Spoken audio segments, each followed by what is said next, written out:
السلام عليكم ورحمة الله. هي الدكتورة ريما مغنية، أخصائية وباحثة في الأمراض الجرثومية، حائزة على درجة دكتوراه في الطب من الجامعة الأمريكية في بيروت. شغلت مناصب قيادية في مجال الوقاية من العدوى ومكافحتها وترشيد استخدام مضادات الميكروبات في العديد من المستشفيات في لبنان. هي عضو في اللجنة الوطنية لمكافحة فيروس كورونا المستجد والتطعيم ضده. منذ عام 2018 تم تعيينها من قبل منظمة الصحة العالمية كمستشارة لتطوير خطط العمل الوطنية للسيطرة على مقاومة مضادات الميكروبات في العديد من دول الشرق الأوسط. وشاركت في كتابة أكثر من 40 منشوراً في مجالات علمية مرموقة على المستوى العالمي. وشاركت أيضاً بشكل أساسي في تأليف وكتابة مقالات حول دراسات متعددة في مجال الأمراض الجرثومية، ولا سيما عن فيروس كورونا المستجد، تشمل المبادئ الوبائية والوقاية واللقاحات. يطيب لنا أن نستقبل هذه القامة العلمية الفذة وصاحبة العقل الجميل الأستاذة ريما مغنية لمتابعة خلاصات دراساتها فيما يتعلق باللقاحات وجرعاتها وواقع هذه الجائحة اليوم وآخر الطفرات فيها والتحديات. أهلا بكم إلى حلقة جديدة من الداخل. معكم زينب صفار، تابعونا.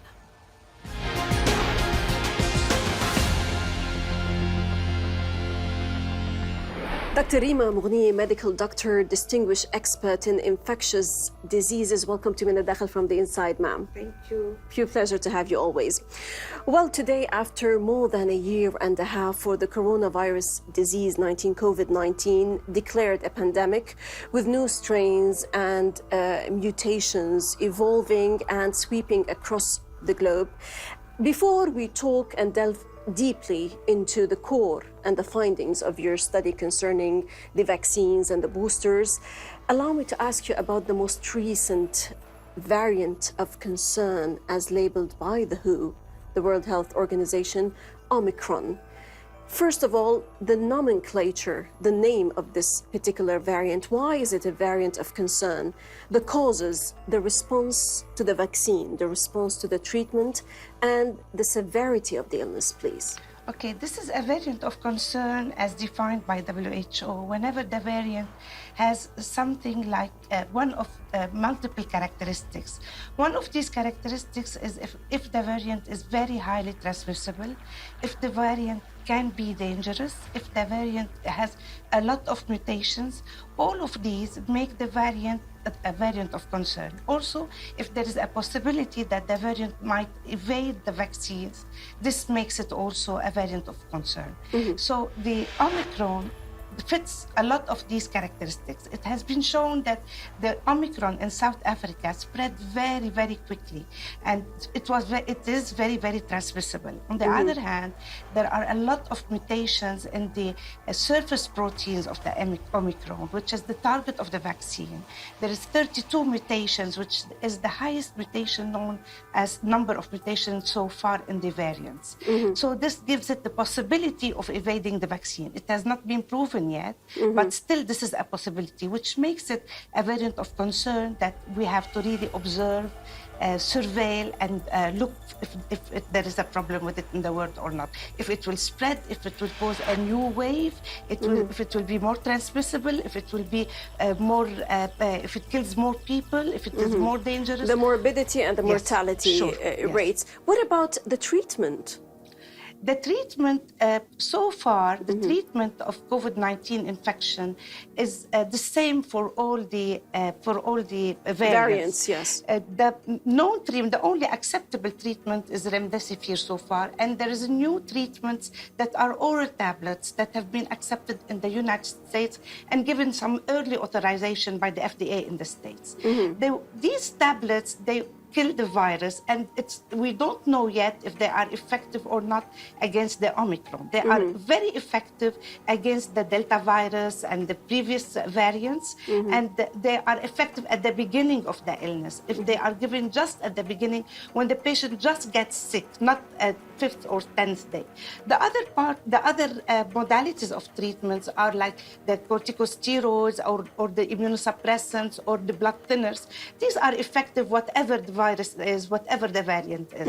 That are effective, quote unquote. They can act, but still we still have a high mortality and a high morbidity with these infections. Allow me to ask you about the geopolitics of the virus and its variants. Well, you know, concerning the Omicron, and now, for example, the US of A, in addition to other countries, they have stopped any kind of flights in and from South Africa. This is dangerous. I mean, because even the president of South Africa, he said that they should lift this ban because, you know, later on other countries are going to stop saying that they have discovered any new variant because they are going to face the same fate when it comes to geopolitics. Is this permissible, Dr. Rima? More or less, it is permissible. Every state has to control the virus and has to defend against invasion of the virus into the state. So if you have Is locking yourself away, the lockdowns away from countries, is it the perfect solution? It's not the perfect, but it is one of the steps that you can do, and it is the first step that you should do. Because if we open to the virus to come in, carried by people coming from these countries like South Africa, the whole world will be very quickly invaded by the vulnerable virus. for the virus. Yeah, but if you stop it at certain time, while you study the virus, you know what's happening, you see if you really have to take extra measures or not, you protect your people, you boost your people, you vaccinate the unvaccinated, you take your measures, and then you open. This is more cautious, and this is what should be done. So it is not really very unfair to close against South Africa, because otherwise the virus very quickly flies all over the world. Spreads, yes. Dr. Rima, before people were thinking of boosters, you did, together with professional colleagues, a comprehensive study on the importance of boosters. My question, is the definition of fully vaccinated today about to change to 3 jabs of vaccine? Allow us to highlight some of the findings, the limitations, and the recommendations, and where have you conducted the study? What about the sample and why? Okay.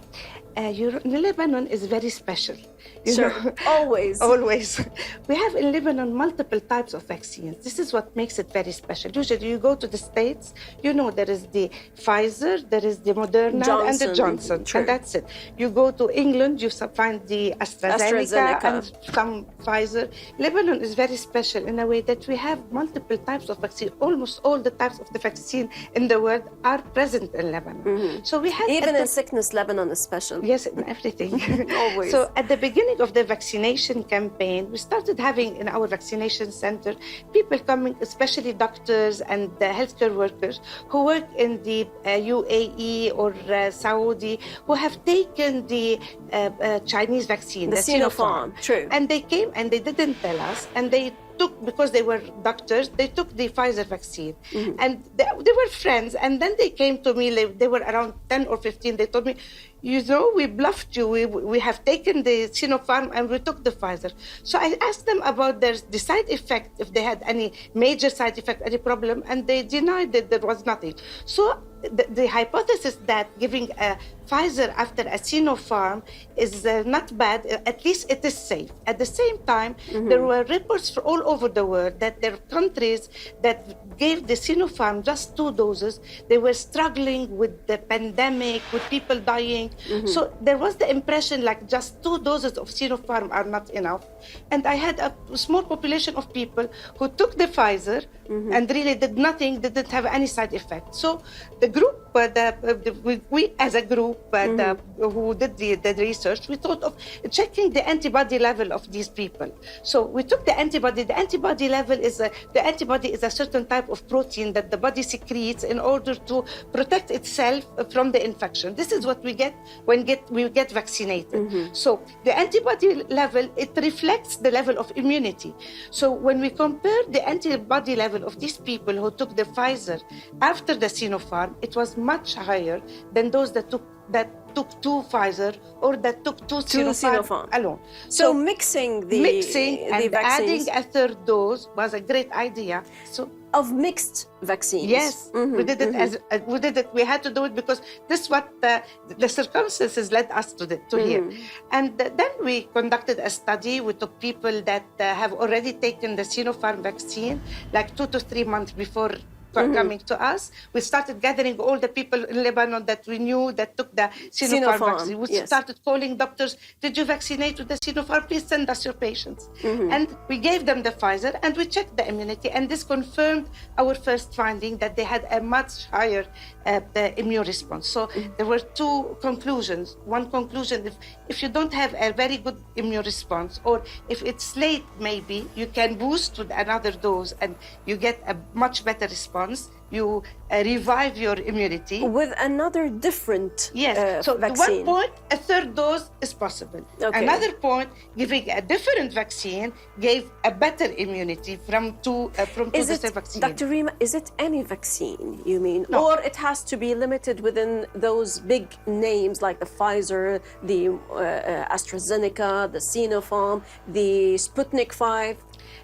We cannot just generalize. The study that we have done showed that one single Pfizer vaccine after 2 Sinopharm is excellent. It gives excellent results. Yeah. At the same time, the British were doing another study, and the German. They boosted the AstraZeneca vaccine with the Pfizer vaccine, and they got the same results. So now we know that boosting Astra with the Pfizer is very good. Boosting Sino with the Pfizer is very good. And now we're conducting other studies.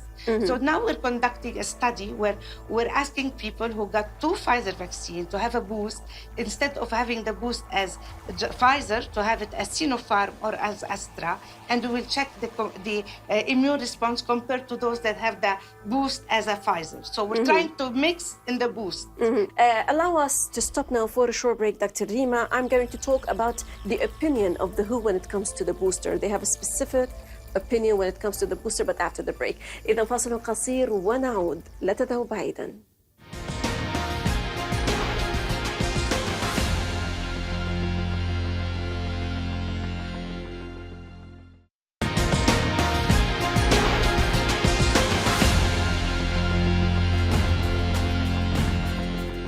لعل منظمة الصحة العالمية لديها رأي خاص فيما يتعلق بالجرعات المعززة من اللقاح ضد فيروس كورونا. إذ صرح المدير العام للمنظمة تدروس غبرييسوس بأن ما يحدث فضيحة، فالجرعات المعززة تعطى في جميع أنحاء العالم يومياً أكثر ب6 أضعاف من الجرعات الأولية في البلدان ذات الدخل المنخفض. وأضاف أن على ذلك أن يتوقف حالاً.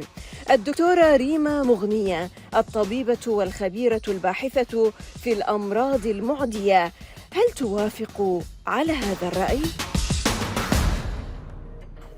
Yes and no. The yes, from the point of view of the WHO. You are a part-time consultant to the WHO. Yes, sure. Since 2018. Yes, of course. From the public health point of view, it is 100% right. Because if you don't vaccinate everybody, you will keep on getting variants, and the variants will go back to those vaccinated 3, 4, 10 times, and it will kill them. So you cannot stay in a boat, stay on one side of the boat, and having the other people dry and having other people drowning in the same boat. If the boat is drowning, everybody will drown. So you cannot just have people getting boosters, and if you have a limited supply of vaccines and having half of the world not vaccinated yet. So from a public health point of view, we have to really provide vaccination to everybody. In this way, you will not need a booster dose because you will kill the vaccine all over the globe. Otherwise, you spend your vaccines in a subpopulation of the world, and these people are well protected for a while, and then a variant comes and from the people that are not vaccinated, and it will attack these people. So this is a very bad strategy. If you are vaccinated, if you had the 2 jabs, when a variant comes, The effects of it, is it highly effective? It has been shown that it's not that highly effective with all the variants. Okay. The vaccine was created against the Alpha variant, the first variant. True. When it was very efficacious in the studies and the population. When the Delta variant came, it was efficacious, but not as much. So the protection against Delta by the vaccine is there, but is not as good as against the Alpha. And now we don't know about the other variants. So whenever you have a variant, it seems that you need to have very high level of immunity in order to fight this variant. While the classical variant, you didn't need that much high level of immunity on one side. On the other side, the variant might be so different that you can have this very high immunity against the Alpha, but still it doesn't work against the Epsilon virus, for example. The vaccine is not omnipotent. The vaccine is against a certain genetic sequence. So whenever this genetic sequence changes, if you have a very high immunity, it might be effective, but with time, maybe you will lose the vaccine. So with the variants, the vaccine might not work. So that's why we have to really, at the time being, when the vaccine is effective against what we have as viruses, vaccinate everybody instead of boosting and leaving some people unvaccinated. Is it plausible to vaccinate how much time do we need to cover the whole globe, the planet? If you are in an ideal situation, and you have the vaccine available everywhere. There's cooperation and collaboration, yes, for and example. You send the vaccine to every corner of the world. 2 weeks' time, you are vaccinating everybody. But you know the geopolitics and the cultural issues and the religious issues. Yes, actually. and the ideas about vaccination and the myth and all of this is against. I will ask you about this particular issue, but allow me to highlight something very important. To control the pandemic, global efforts have produced promising vaccines, as we said, currently at different stages of clinical development. Your colleague, Professor Mohammed whom we hosted recently on من الداخل Special Beautiful Minds as a laureate of the Mustafa Prize, he has done, together with other colleagues and yourself, ma'am, an important study that was published in the front page of the Journal of Global Health, titled Global Vaccination Strategy to Eradicate COVID-19 Beyond Science. We would appreciate your comment. I mean, you talked about this particular issue, but more into the study, please. Yeah, the essence of this paper is distinct, is that to have the world organizations really work in collaboration everywhere, in Africa, in America, in South America, in the poor countries, in the developed countries, and provide vaccination to everybody. And whenever this vaccine is provided to everybody, in this way you can stop the virus, instead of really boosting some subpopulation or having privileged people getting the vaccine while unprivileged not getting the vaccine. So this is the essence of the paper, where they explain how the world organizations can, between WHO, UNICEF, and all of these can get together and provide vaccination to the whole world. Yes. Well, there is a pickle in this particular issue. We have witnessed recently in the last couple of weeks and more nights of protests and rioting that have swept across many capitals across the EU and European countries, of course, angry over COVID-19 restrictions, the lockdowns. The economy is in tatters, and the tight pandemic measures and vaccine rules. Some countries went to the extreme of making the vaccination mandatory, imposed upon all the population. Some even, said that some people are not welcomed in restaurants, indoor restaurants, if they don't have a certificate of the vaccination. Why does a large swathe of people disapprove getting inoculated? People are worried about the vaccine, about the safety of the vaccine. Can a pregnant woman take a vaccine? Does it affect fertility, the period? I mean, all these questions just pop. Yes, Still, we didn't have the clinical testing. Is not that long tested. Yes, it's true. If we start by the anti-vaccine campaigns, these are not something new in Europe. In Europe, there has always been an anti-vaccine campaign. We had people who they suffered the smallpox. Yes, the smallpox, measles, they don't vaccinate their children.